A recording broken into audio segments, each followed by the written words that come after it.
Bruno es licenciado en Sociología por la Universidad de Beira Interior, doctor por partida doble en Ciencias Sociales por la Pontificia Universidad Católica de Sao Paulo y doctor en Ciencias de la Comunicación por la Universidad Rey Juan Carlos de Madrid. Él es profesor de la Universidad Autónoma de Lisboa, en el Departamento de Ciencias de la Comunicación, donde además desempeña diversas funciones como representante electo del Consejo Pedagógico, responsable de movilidad académica, cofundador y coordinador del Centro de Investigación en Prácticas y Habilidades Mediáticas y coordinador del doctorado en Medios y Sociedad en el contexto de la Comunidad de Países de Lengua Portuguesa. Además, es profesor invitado en varias universidades, tanto latinoamericanas como españolas. Vamos directamente al lío. Voy a hacer poco protocolo porque como vamos con un poquito de retraso, así que cedo la palabra a Bruno para que tenga tiempo suficiente para realizar su exposición. Muchísimas gracias, Bruno. Buenos días, muchas gracias por la presentación, muy amable. Pues empezar rápidamente por agradecer a la coordinación del doctorado y a la amable invitación del profesor Aguadez para estar aquí hoy con vosotros. En esta ágora, ¿no? Que tiene la conformación de ágora, ¿no? De debate público, y se agradece mucho la cuestión del debate público, ¿no? En sentido de poder intercambiar pues, nociones, percepciones sobre la cuestión metodológica. Somos una comunidad y las comunidades pues, hablan entre sí, dialogan entre sí, y de ahí se nutre todo un debate. Y nos obligan también de alguna manera, a repensarnos a partir de nuestra propia posición como investigadores, ¿no? Bueno, para no destonar, lo que traigo aquí es, obviamente, una mirada pues, metodológica, a lo mejor con un cambio quizás en relación a otras ponencias previas. Más bien, para ser más riguroso, mi enfoque va dentro de las cuestiones metametodológicas. A mí me interesa mucho reflexionar sobre cómo nosotros mismos estamos produciendo ciencia. Entonces va a ser un poco mi orientación. Ya me han dado una alerta que tenemos el tiempo muy contado, ¿no? Voy a intentar seguir rajatabla. Tenía preparada para 1 hora, pero lo tendré que comprimir, entonces me voy a centrar más en la relación de cómo podemos aportar un enfoque metodológico a la cuestión que tenemos aquí, que se relaciona con la cuestión de posverdad y democracia. Bueno, directamente al grano, ¿no? Cuando hablamos de democracia, posverdad, desinformación, pues tenemos que problematizar partiendo de la noción clásica que nos trae este tema, que es mirar la cuestión del debate público, ¿no? Y de las relaciones de estas esferas, en el sentido que cada una de sí pues tiene un campo específico de actuación, campo aquí en el sentido de Pierre Bourdieu, ¿no? Un dispositivo con determinadas prácticas, con sus propias reglas y que interactúan entre sí, ¿no? Bueno, entonces ya de aquí tenemos una complejidad. Y si a eso le sumamos hoy una cuestión que hoy en día está muy sobre la mesa, que es la cuestión desinformativa, entonces se complica más el proceso, ¿no? Porque si estamos introduciendo un grado de novedad sobre la organización formal de este sistema, de esta interacción, entonces si estamos moviendo los interactuantes en el proceso, pues tenemos que pensar de qué manera se están redefiniendo fronteras entre ellos y se están redefiniendo sus propias pues, prácticas sociales. Entonces ese es el problema que tenemos ahí sobre la mesa, y es sobre eso que yo quería pues, discutir un poco con vosotros, ¿no? Intentar percibir cómo la cuestión de la desinformación está reenfocando pues, toda esta discusión sobre debate público, sobre esfera pública, bueno, sobre todas estas cuestiones, ¿no? Y si lo intentamos percibir a la vez que estamos en un proceso de transformación y intentar percibir estas transformaciones sobre la marcha, pues hay siempre un riesgo tremendo, ¿no? hasta para mirar los propios conceptos, si sirven, si no sirven, si los tenemos que readecuar. Me parece un poco peligroso, pues, ir con una intención ya de reformatear los conceptos, reconceptualizar cuando el cambio está en marcha, ¿no? Porque no sabemos si se va a estabilizar, si este proceso es mutante, lo que tenemos. Entonces, es arriesgado, por ejemplo, hablar en conceptos como postdemocracia, ¿no? Lo podemos concebir como hipótesis, pero como una conceptualización que permita de alguna manera ya mirarla como una evidencia, me parece un poco peligroso. Bueno, es solamente una alerta para esta cuestión, porque en ciencias sociales no hacemos futurología, ¿no? No he tenido ninguna asignatura de futurología en la universidad cuando estudié sociología, por ejemplo, ¿no? Estudiamos el presente, estudiamos el pasado, cómo mutan, cómo cambian, la importancia de la historia hasta como ciencia social, que hay que rescatarla. Y yo voy a hablar de esa necesidad para este caso concreto de este campo de estudio, pues por una razón también muy sencilla, porque la cuestión de la posverdad nos la venden como una cosa, pues, diría emergente, como un trend topic, ¿no? Pero no, y nos fijamos en una persona de la talla de Hannah Arendt que, pues, coloca el problema en esta relación tensa, históricamente tensa, que no es de ahora, tiene un lastro, y es un lastro que ya viene de mucho antes, ¿no? Toda la relación política, al final, pues, toda la praxis política es una comunicación de poder, y el poder, pues, conecta con la necesidad de dominación en cierta medida, ¿no? Y entonces, pues, eso crea, pues, esa relación que es tensa entre la propia cuestión de verdad, ¿no? Porque en la propia retórica política, la mentira puede ser un instrumento para persuadir, pues, en la esfera pública. Y entonces, pues, tenemos aquí un problema, primer punto, que no es nuevo, ¿no? Pero el problema no es nuevo, pero tiene nuevas configuraciones. ¿Qué hay de nuevo en esto, no? Pues un cambio es que ahora, como la cuestión de la mentira, pues, está cuajando en el espacio público, ¿no? Es que lo que parece es que la libre interpretación de la realidad, pues parece que ya no hay miedo a que se desmascare la mentira, ¿no? Entonces parece que estamos aquí sobre un cambio que es más o menos, nos parece antropológico, ¿no? En el sentido que hay una sistematización de la falsidad como tacticismo político, y eso parece una reconfiguración novedosa en el campo, ¿no? Que de forma manifiesta, en 2019 el fact-checker de Washington Post denunció que Trump difundió, tengo el dato, 8.158 informaciones falsas en sus 2 primeros años de mandato, ¿no? Pero de forma latente también podemos ver la cuestión de la verdad, de la mentira, ¿no?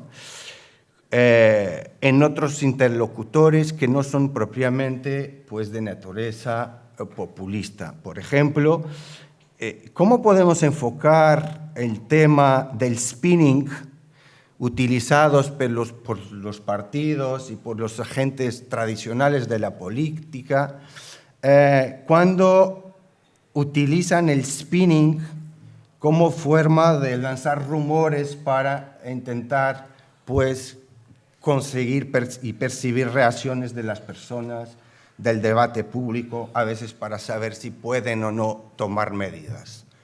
¿Eso qué es? Eso no es desinformación, más complejo el problema, pues lo tenemos, ¿no? Y entonces eso nos lleva, ya ya que estamos en un coloquio doctoral, hay que seguir un poco las buenas prácticas, ¿no?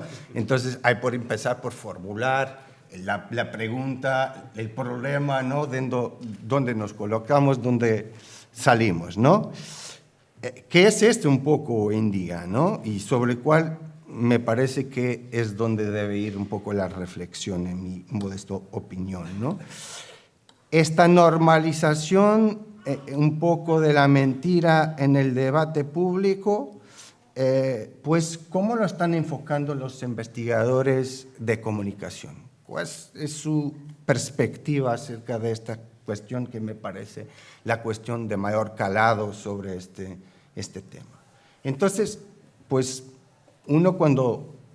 Es un tema que tiene mucho interés, ¿no? Es un tema que tiene ocupado muchos investigadores en la comunicación y hay una producción ingente de trabajos sobre este tema. Y uno cuando se pone un poco a revisar de forma sistemática la relación y el debate académico en el campo de comunicación sobre democracia, posverdad y desinformación, pues uno va dando cuenta a cada nueva lectura que se está repitiendo un patrón, que es un patrón de cierta tautología, un patrón de alguna manera de saturación. Saturación aquí en el sentido conceptual, que lo utilizamos en la metodología cualitativa, ¿no? Que es pues, cuando estamos calculando, por ejemplo, ¿no? ¿Cuántas entrevistas debemos hacer para que sea relevante los datos que tenemos, ¿no? Pues a la medida que vamos recogiendo entrevistas sobre la marcha y las vamos comparando y vemos que se van agotando un poco las cuestiones que nos devuelven las propias entrevistas, pues ahí paramos, ¿no? Y a cada nueva lectura, pues no está saliendo cosas nuevas, pues hay una especie de repetición, hay un cierto atasco, pero esta cuestión no es exclusiva de este tema en concreto. Yo me acuerdo que en el 2000, por ejemplo, Doris Graeber, una socióloga que estudiaba y estudia el papel que tienen los medios de comunicación como agentes de socialización política, se quejaba un poco del mismo, ¿no?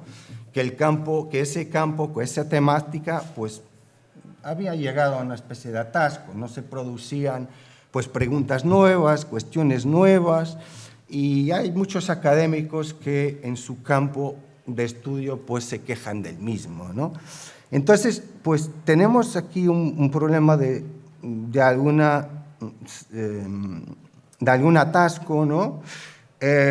Y esto se puede, y podemos, pues, pensar por qué se producen estos atascos a menudo, ¿no? Pues se producen porque estamos en un modelo de producción científica fordista, en primer lugar, ¿no? Hay que publicar para progresar en la carrera, hay que publicar mucho, rápido, entonces pues nos repetimos muchos. Y hay muchas revistas y las revistas de calidad pues no son tantas, y entonces eso de alguna manera alimenta una repetición, alimenta una tautología del punto de vista argumental, del punto de vista hasta metodológico, ya quería un poco hablarles sobre ese aspecto. Y una segunda cuestión, pues, tiene que ver con otra cuestión, y ahí ya quiero entrar de lleno en la cuestión que os traigo aquí, que es la cuestión de metaciencia, metodología, metateoría, pues recuperar un poco ese debate que me parece que está un poco perdido y que nunca ha trasladado de ciertos dominios del debate intelectual. Hay que, a mi modo de ver, esto puede ser una buena estrategia para repensar un poco lo que estamos haciendo en ciencia. Pues un segundo aspecto, que es donde me voy a detener más, tiene que ver con esta cuestión de la socialización de la actividad científica, ¿no? como uno trabaja pues, en comunidad, es normal que haya una mimética en los procedimientos, ¿no? Bueno, ¿cómo lo están haciendo para estudiar el fenómeno de desinformación, democracia y mentira, ¿no? Bueno, de esta manera. Entonces, ¿qué vamos a hacer? En gran medida, para no meternos en trabajos, pues replicar. Replicar, porque ese es el patrón, porque ese es el modo operandi del propio sistema, ¿no? Y ahí lo que deberíamos empezar por hacer es preguntarnos, ¿no?, ¿cómo nosotros podemos aportar nuestro granito de arena al campo de conocimiento, ¿no? ¿Cómo puedo yo cumplir con una cota de originalidad, ¿no? Bueno, y ahí entramos en problemas, ¿no?, en cierta medida. Y es sobre esas cuestiones que yo ahora quería un poco discutirlas con vosotros, ¿no?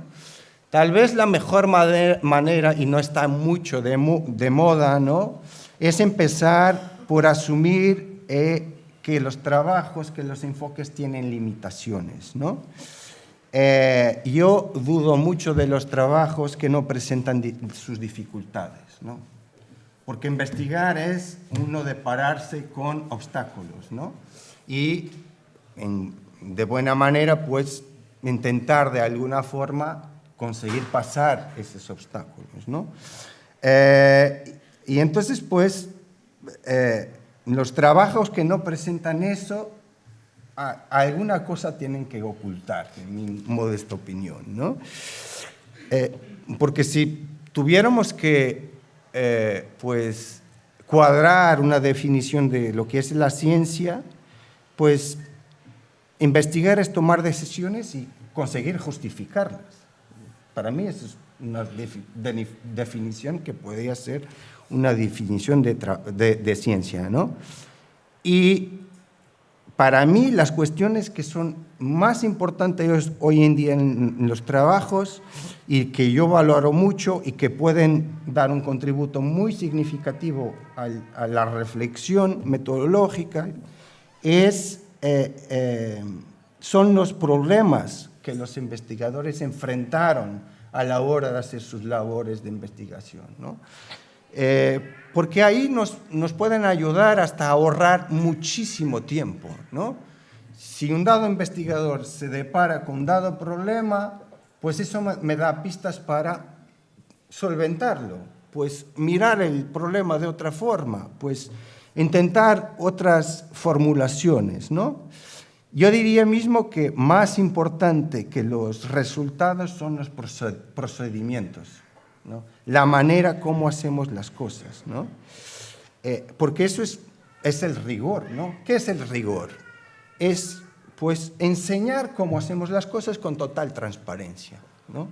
Yo siempre me acuerdo del magnífico texto de Pierre Bourdieu, que hace una metáfora que aquí puede servir y dar mucho juego, ¿no?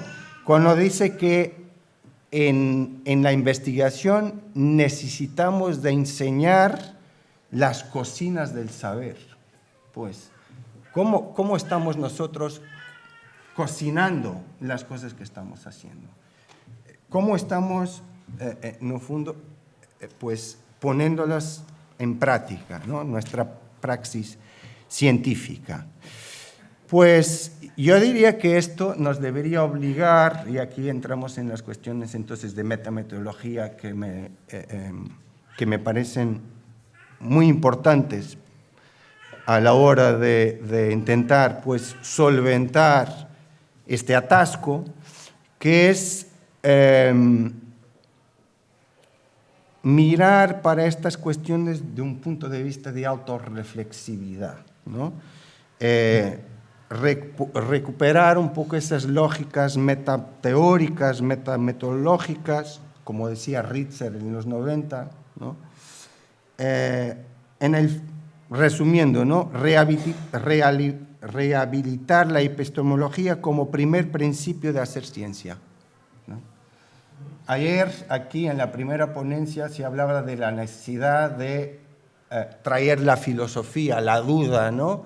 y cuestionarnos, no tener problemas en partir de esa duda, pues la metodología es esto que reivindica, ¿no? Mirar qué estamos haciendo, por qué lo hacemos, esto que aporta a mi actividad de conocimiento. O sea, examinar la forma en que producimos conocimiento es ya en sí mismo producir conocimiento. Entonces, hay que mirarnos más a la manera como estamos haciendo las cosas, ¿no? Esto va a sonar un poco cursi, un poco New Age, ¿no? Pero es necesario, de alguna manera, autoescrutinio, porque este autoescrutinio metodológico va a permitir reimaginar nuestra práctica científica, conectar un poco con ese concepto que también me parece que está un poco de moda, de imaginación sociológica de Ritzer. ¿Qué es esto de imaginación sociológica, no? Pues la podemos efectivamente poner en práctica. Sí. ¿De qué manera? Pues tengo algunas ideas, ¿no? Me he hecho los deberes, entonces pues sistematicé como para salir un poco de esta idea pues muy genérica, pero ¿qué consiste en la práctica, en la praxis? ¿Cómo pueden reinjetar esta manera de autorreflexión, ¿no? Bueno, en primer lugar, a partir de recuperar un autor como Max Weber y con su concepto de neutralidad axiológica y la necesidad de vigilancia epistémica, ¿no? Y más en un tema como cuando hablamos de democracia, verdad, cada uno de nosotros tendrá su propia definición de democracia, verdad, mentira, desinformación, ¿no? Información. Entonces, pues, ahí, ¿qué implica este concepto? Pues que yo mismo pueda revisar cuáles son mis propias convicciones y de qué manera ese sentido común, pues, no contamine una distancia que tengo que construir para mirar estas cuestiones de un punto de vista más científico, ¿no? A partir de la actividad científica. Pues esto no es nuevo. Max Weber recupera el debate clásico, ¿no? De la caverna de Platón, ¿no? Entre doxa y episteme, ¿no? Doxa es opinión, todos nosotros tenemos opinión, pero es para construir conocimiento, episteme, pues es otra cosa. Entonces, y las dos no se deben mezclar de alguna manera, ¿no? Entonces, pues ahí tenemos que hacer un esfuerzo por interrogar cuáles son nuestras propias convicciones y de qué manera esas convicciones, pues, que están muy presentes en nuestro inconsciente, ¿no? Y que a veces se reproducen en trabajos académicos. Por ejemplo, cuando escribimos, desgraciadamente vivimos en un tiempo de posverdad. Este es un juicio de valor. ¿Por qué desgraciadamente? Que es una palabra difícil de decir para un portugués en castellano, ¿no? No sé por qué me meto en estos berenjenales, ¿no? O entonces, cosas un poco más sencillas, ¿no? Del punto de vista lingüístico. No del punto de vista, pues, de la reflexión académica, ¿no? Cuando escribimos cosas como la democracia no funciona como debería funcionar, ¿esto es doxa o episteme? Pero esto aparece en nuestros trabajos académicos. Pues me parece que estamos confundiendo un poco las cosas. Entonces hay que hacer ese trabajo de distancia, ¿no? Porque nosotros no nos compite juzgar, ¿no?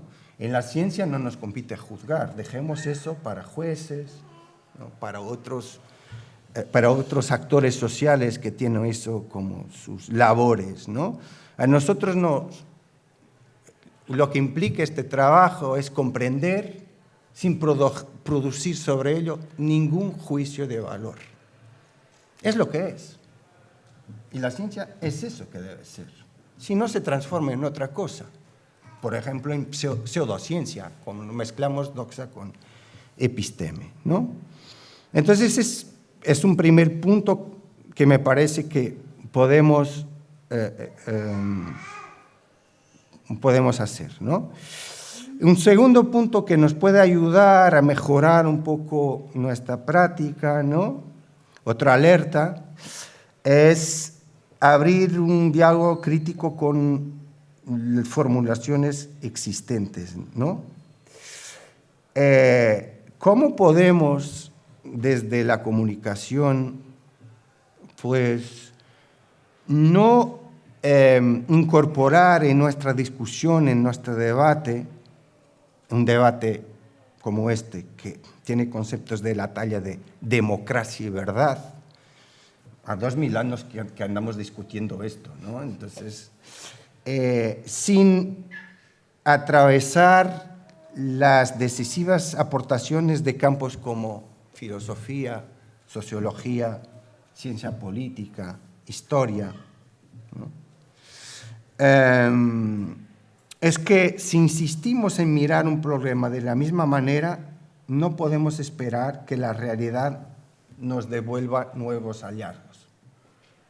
Si estamos intoxicados en un debate de campo de hiperespecialización, reproduciendo los patrones de las miradas del campo de la comunicación, pues no me parece que desatesquemos nada, ¿no? Entonces, y tal vez lo que ayude también un poco a desatescar es, pues, uno intentar buscar en las regularidades, en los patrones que va, pues, encontrando, también singularidades, porque eso nos obliga a otros ángulos, ¿no? Y nos podíamos preguntar, y nos debemos preguntar, o sea, esto, lo que estoy compartiendo con vosotros, es una reflexión que yo mismo me hago, no estoy predicando, ¿no? Es lo que debía incorporar nuestra propia práctica y es un poco la reflexión que yo tento hacer en mi propio labor de investigador, ¿no? O sea, entonces esta cuestión de las singularidades nos obliga a hacer una pregunta como ¿quién son esos actores, mecanismos que pueden ayudar a cuestionar el sistema de otra perspectiva, ¿no?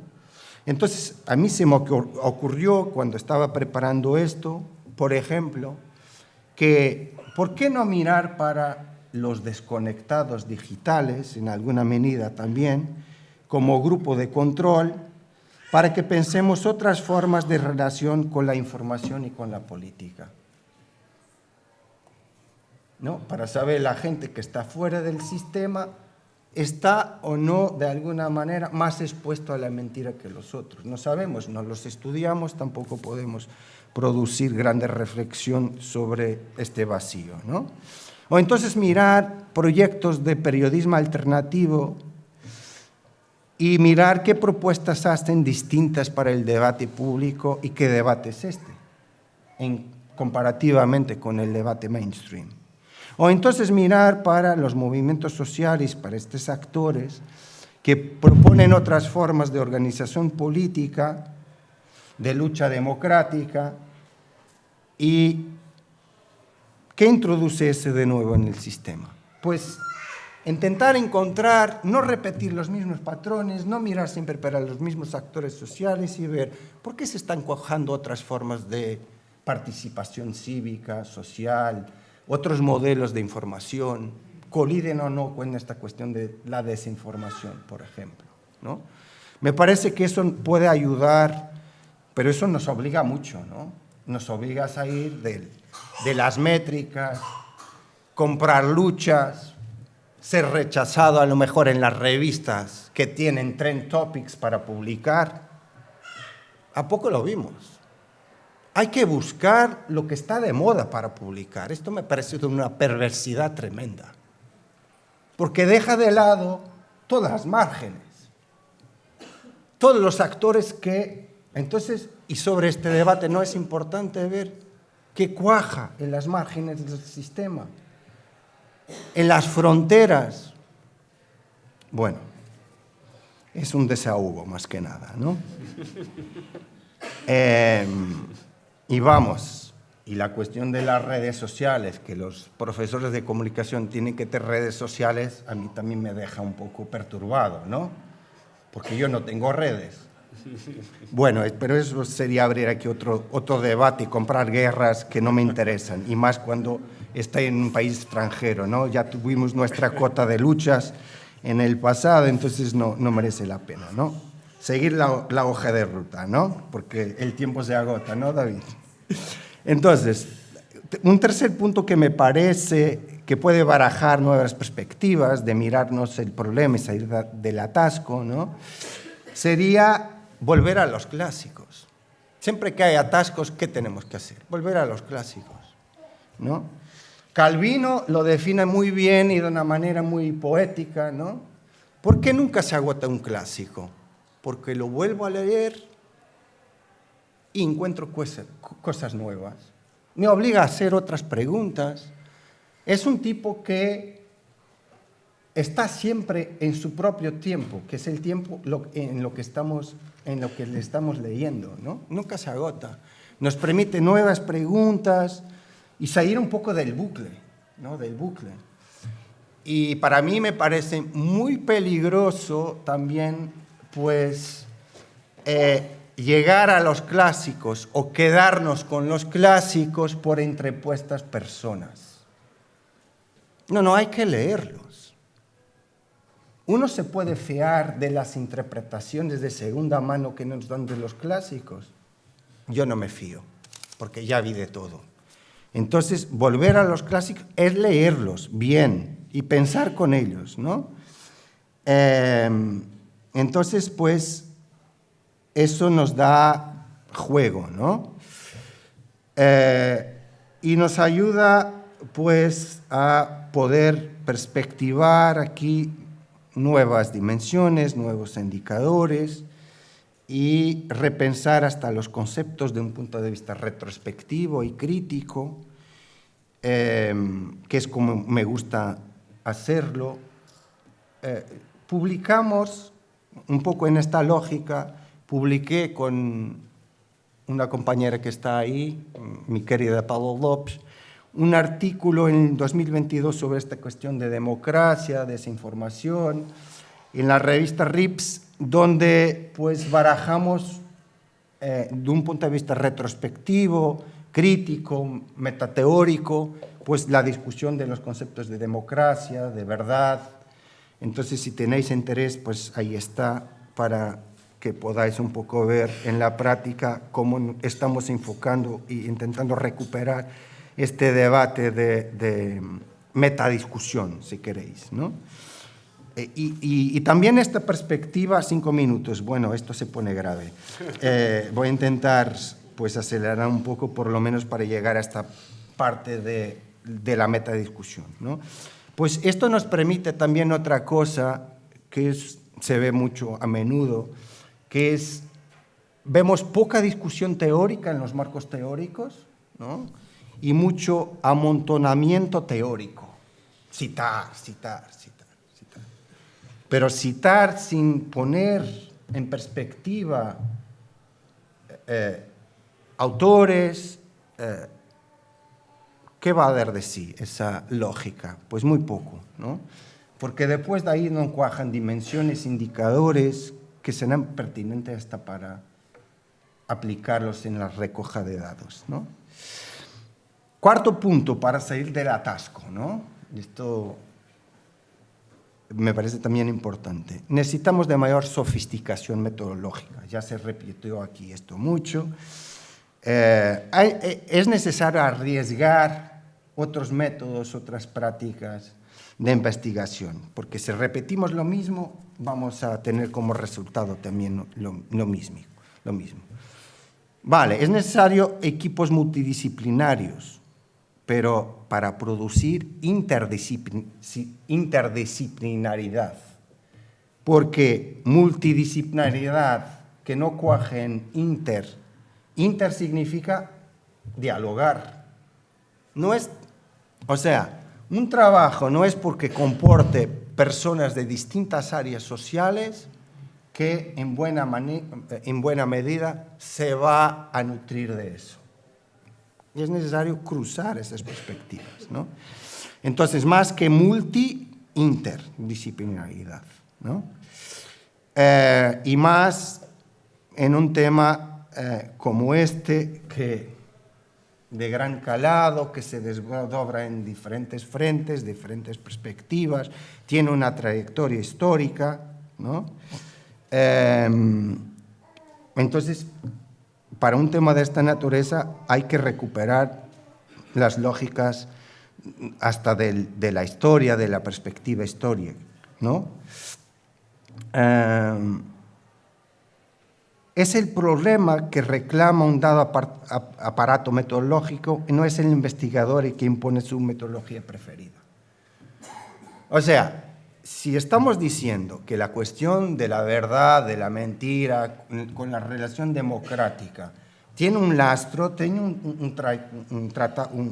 una relación histórica, ¿no? Entonces, ¿por qué no lo miro desde un punto de vista de metodologías, por ejemplo, longitudinales? Pocos son los trabajos que lo miran desde esta perspectiva, ¿no?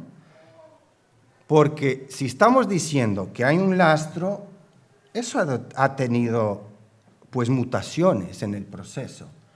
Y cuando comparamos, podemos ver las transformaciones. Si no comparamos, todo nos parece nuevo y perdemos muchas de las cosas, hasta del punto de vista de capacidad heurística para interpretar. Cuando comparamos, pues las transformaciones fican más al desnudo, queda más fácil hacer esa lectura, hasta por qué que las cosas hoy en día son de determinada manera. Nada ocurre por acaso, ¿no? Si hay una palabra que se borró de la discusión sociológica, es espontaneidad. Eso nos tira el pan de la boca. Si dice, bueno, los fenómenos son espontáneos, ¿por qué ocurren? No, ocurren porque alguna cosa ocurrió para darle sentido. Hay que buscar los sentidos. Bueno, entonces, porque después podemos debatir, ¿no? Entonces, lo que tenemos que encontrar son, y con esto prometo acabar, entonces me quedé solamente en la parte metametodológica, no entré después en la forma como la historia, pero después lo podemos debatir, ¿no? Me parece que este tema tiene que recuperar la historia para entender mejor cómo llegamos aquí. Cómo llegamos aquí tenemos que mirar para atrás para saber qué ocurrió de entre medias, ¿no? Y a mí me parece que una buena manera pues, de afrontar este reto es pues, recuperar al teórico Marcel Mauss cuando nos dice que pues, cuando un tema pues, es de gran trascendencia, de gran calado y una cuestión concreta, pues es una especie como lógica de dominó, ¿no? Se mueve una pieza y todas las otras piezas se mueven, ¿no? Entonces, encontrar esta lógica de interacción permanente que se va produciendo, pues me parece que es un buen punto de partida holístico, ¿no? Mirarlo como una cuestión transversal y no mirarle, y con esto después lo podemos discutir, ¿no? No pensar que la desinformación y la posverdad resulta porque tenemos tecnologías, y las tecnologías son el aparato que ha envenenado el debate público y la democracia. No. Las tecnologías son un recurso que ha sido utilizado por un conjunto de actores políticos y sociales para, a partir de un dado contexto, pues, y de dadas modificaciones sociales estructurales, de hacer cuajar un determinado discurso. No son las tecnologías, y ese es el problema de mirar las cosas a partir del determinismo, por eso necesitamos más historia y menos determinismo tecnológico en la comunicación, por ejemplo, ¿no? Para mirar que el fenómeno es mucho más amplio y tiene que ver con un recorrido de transformación social más amplia. Entonces, para terminar, con una frase de Karpov que lo sintetiza muy bien. No son los artefactos tecnológicos los que cambian la sociedad, sino los usos que hacemos de ellos que producen ese cambio. Bueno, y a partir de aquí, pues, que sea una puerta de entrada para poder continuar un poco a reflexionar, porque el tiempo se agotó, ¿no? Muchas gracias por la atención. Muchísimas gracias, Bruno, por la interesantísima conferencia. Yo creo que nos deja un montón de preguntas, ya no solamente sobre posverdad y democracia, sino creo que en general sobre filosofía de la ciencia, sobre repensar un poco lo que hacemos. No sé, Ignacio, si tenemos por lo menos tiempo para por lo menos una o dos preguntitas. Si alguien quiere lanzarse. Y si no, estamos sobre el tiempo, o sea que... ¿Nada? Bueno, pues agradecemos enormemente... Ah, vale, sí, Aurora, adelante. Un momento, te bajo el micro.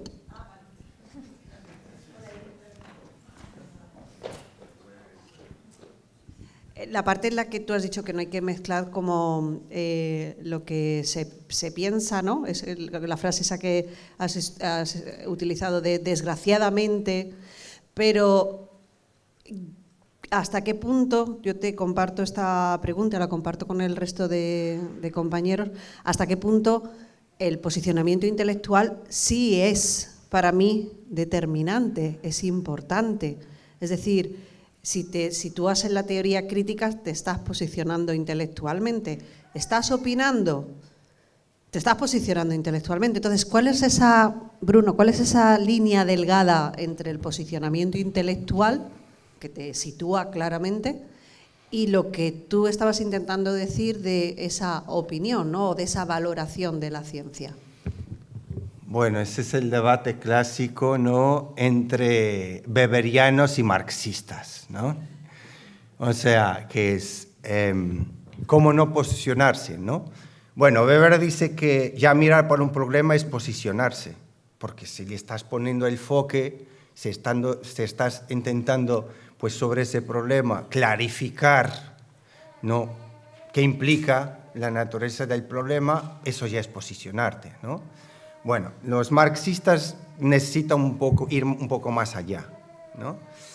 Bueno, yo no veo problema con eso si eso está en las conclusiones de tu tesis doctoral.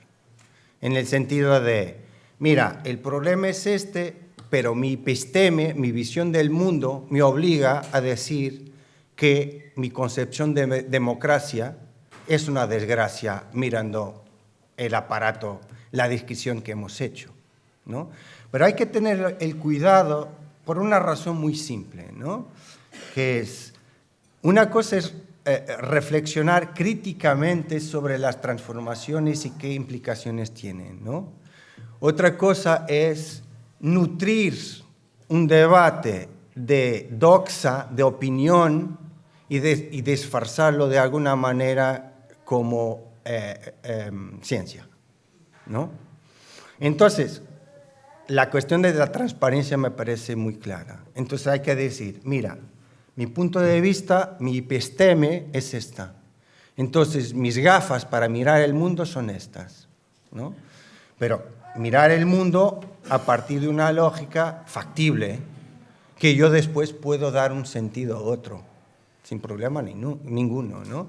Pero hay que hacerse ese esfuerzo, ese ejercicio, ¿vale?, de decir, la práctica académica, pues, tiene estas implicaciones y hay que... Porque si no, vale todo, ¿no? Vale todo. Entonces estamos en una cuestión que hacer ciencia ya puede ser cualquier cosa, ¿no? Entonces hay que, por eso yo insisto mucho, más importante que el resultado es el proceso. ¿Qué opciones? ¿Por qué las tomamos? ¿Cómo las justificamos? ¿No? Solamente eso, ¿no? Pues es un debate súper interesante y que da de sí aún, ¿no? Da de sí aún. Tenemos una pregunta, será la última, porque tendremos que cerrar, pero una preguntita más.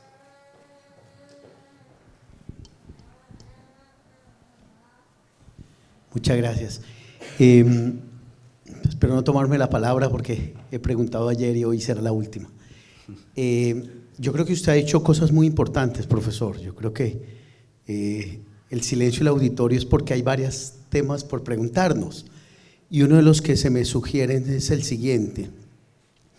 Dentro de los ejercicios de investigación que adelanto en mi tesis doctoral, que son pruebas estandarizadas, masivas en comunicación en Iberoamérica, particularmente en América Latina, pruebas internacionales como la prueba PISA, hago un ejercicio con los profesores de muchas facultades, no solamente de comunicación, de periodismo, etcétera, sino de varias facultades de varios países de América Latina, indagando sobre los objetos, sujetos y fenómenos de estudio de la comunicación.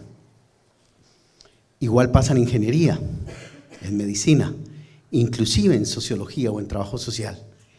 Yo creo que hoy hay una enorme dificultad de aprehensión, de delimitación de los objetos, sujetos y fenómenos de estudio, especialmente en comunicación. Y creo que esa gran crisis se ve reflejada en los programas de formación e indirectamente en las investigaciones. Me parece que hoy tenemos objetos de estudio deleznables, acuosos, líquidos, como diría Bauman. ¿Qué opinión tiene usted o qué perspectiva tiene usted frente a esta situación tan compleja de determinismo tecnológico dentro de las estructuras curriculares, en los programas de formación en comunicación, en donde el sujeto o el objeto como proceso se ha perdido? Es decir, ¿dónde lo ve usted ubicado? Porque cuando hago los ejercicios con profesores, que no son pocos, son 400 al año, realmente hay una enorme dificultad, inclusive de profesores de epistemología, sobre a qué se refiere la comunicación. ¿Vale todo? ¿Qué no vale? ¿Dónde investigamos? ¿Dónde no investigamos? ¿En dónde tocamos límites interpluri o transdisciplinarios? Creo que hay una enorme dificultad. Por eso el debate epistemológico no es un debate menor. Creo que es un debate muy, muy pertinente en este momento. Muchas gracias. Bueno, la respuesta está dada en la propia pregunta. Necesitamos más epistemología y más historia. Hay que mirar las cuestiones no como cuestiones de ahora, ¿no? Si miramos este tema, no es de ahora, pero nosotros lo creemos que es de ahora. ¿Por qué? Desconocimiento histórico. Si lo miramos en el gran lastro, ¿no? Percibimos que las cosas van sucediendo, ¿no? Entonces, mirada retrospectiva. Y necesitamos pensar más qué estamos haciendo en la producción científica. Entonces, por eso insisto mucho en esta cuestión metametodológica, metateórica. Hay que repensarnos más. En vez de continuar a producir en la lógica fordista, que es muy poco reflexiva, ¿no? Que es muy reproductiva de patrones, de prácticas, ¿no? No, hay que parar e introducir esta cuestión de ¿pero qué estamos haciendo? ¿Por qué lo estamos haciendo? Recuperar las preguntas que estaban aquí, que son sencillas. Necesitamos de más espacios en toda la formación de ciencias sociales de reflexión sobre el propio proceso. Y necesitamos repensar, hasta como profesores de metodología, cómo estamos enseñando metodología.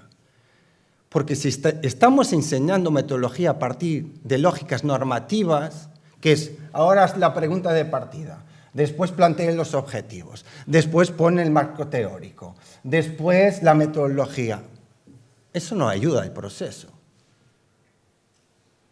Entonces, para eso no es necesario clases. Pues léete un manual de metodología y anda. No, es un proceso autorreflexivo crítico. Entonces hay que replantear hasta la manera como estamos discutiendo las cuestiones metodológicas. No, las cuestiones metodológicas tienen que ser pensadas no como un protocolo estándar que se repite, pero como un ejercicio con sentido en que nosotros lo debemos buscar, es el propio sentido. Entonces es una cuestión más contundente y más difícil de hacer, ¿no? Pero la cuestión se puede resolver un poco introduciendo estas dos cuestiones que me parecen que son de gran utilidad reflexiva. Más elementos de reflexividad y autorreflexividad en el proceso y no mecánica del punto de vista de reproducción de conocimiento. Nos tenemos que ir, Ignacio, ¿no? Pues muchísimas gracias a todos y muchísimas gracias a Bruno nada, por gracias sus saludables reflexiones.